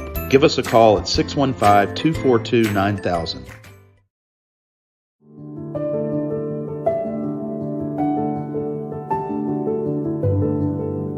Welcome to the Omni Nashville Hotel. Urban elegance with a vintage touch. Our 800-room hotel opened up in the fall of 2013 with 746 guest rooms and 54 suites.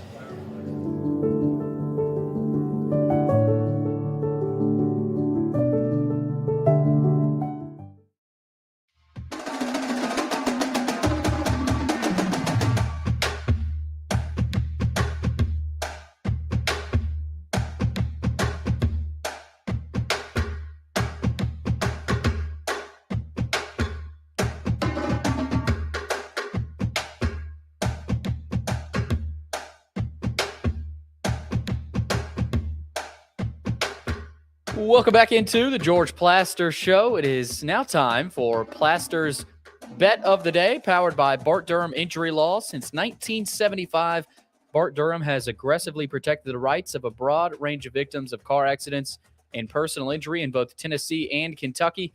If you too have seen your life interrupted by an injury on a highway, in a hospital, or at your workplace, let their attorneys do the work fighting for the full financial compensation that you need. Learn more about Bart Durham Injury Law by logging on to bartdurham.com. And now over to George for a few words on A Moment's Peace. Yep. If you're looking for that perfect gift for a loved one and you're sitting there saying, I don't have a clue, well, join the crowd. There are a lot of folks in that same boat. One way to get out of it alive and able to talk about it is to go to the folks at A Moment's Peace Salon and Day Spa. Now, I'm going to give you a couple of specifics right here. For instance, massage, a manicure, a pedicure, skin care, the hair salon, and also the even easier way, the way to really just take it out of your own hands is a great gift card. That is a Christmas gift she will enjoy. So what are you waiting on? Here's the way to do it. You can go online to amomentspeace.com/Christmas. Again, amomentspeace.com/Christmas. That's a way to get out of it alive, able to talk about it, and have a happy camper on the other end. Okay, it is now time for Plaster's Bet of the Day results. Yeah. And you've kind of taken a little bit of a tailspin here, George. We've taken on some water. 70-74. You lost the Niners and Eagles teaser, and then last night lost the Minnesota Golden Gophers basketball bet. So what's that percentage at now? 48.6%. Not awful. No, not good enough. Not good enough. We keep getting close, and it just doesn't happen. So, Watson, we've got Maction tonight. Maction. Yes. Boy. Maction. Good for you. You're hunting something now. Oh, I need something. I'm going to go on the eye test on this one. I believe Ohio U is significantly better than Ball State, even though they're on the road. I'm going to take Ohio U minus the 3.5, even though my buddy Mike New is the head coach at Ball State. He may never speak to me again, but that's where I'm going. If they win this, are they already in the championship? No, I think you're right that this one puts them in the championship, so they ought to be ready to play. So a lot of incentive. Yeah. If they'd already got the championship, I'm not sure I'd agree with you. But I think I read where this is for the championship. They can end it tonight with a win. Is it tonight? Yeah. Yeah. Tonight. We need this one. Yeah. High stakes in this one tonight. Oh, root us on. Watson, I know you will only be with us tomorrow for the Titans' Tale of the Tape. You're headed south. Safe travels. We'll see you again on Monday. Thank you, George. Hope to enjoy myself and see my part of my family and miss you guys. Have fun the next couple of days and see you Monday. We'll do it. Billy? George? You behave? I'll do my best. Did you like my Citrus Bowl line? That was great. Hey, George. Brian liked it. Before I leave, I think I'm going to get you one of those gift certificates. I think that'd be a good present to get you. Yeah. That's wonderful. Yeah, I think I'm going to get one for you. Yeah, you're all heart. Safe travels. Okay. What I'm thinking, I can't say. I know you can't do, and it's killing you. This is Main Street Media Television. So long, everybody.